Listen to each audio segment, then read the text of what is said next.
So let's talk about Apple. For a long time, this was your biggest customer, and now they're your biggest nemesis. How would you describe your relationship status with Apple today? We have a dispute over the price of IP.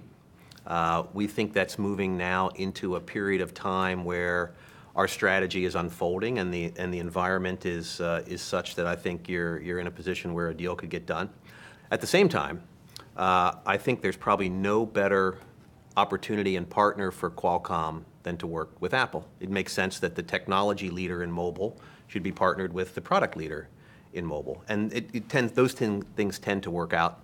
But the way that we think about the business is eventually you get the disputes figured out and you move on into a different period. So you believe Apple will remain a customer? I think so. I mean, if you look, I always believe that if you have leadership technology, that your roadmap will eventually dominate the business relationship between companies, and I think that there's no reason why that shouldn't be the case here.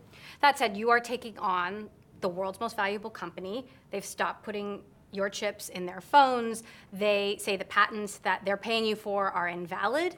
How does something so bitter get resolved favorably for Qualcomm? Well, I think bitter is maybe the wrong term. I mean, we've had disputes with licensees in the past as well over the price of IP. It's really no different than that here. It's just bigger companies. And remember, we're both big companies. They're obviously a very large company, but we're not a small company, really, in terms of being able to execute the strategy that we have.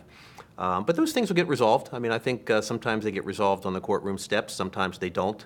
We don't know which way it's going to go here, but the strategy is playing forward kind of the way that we always thought.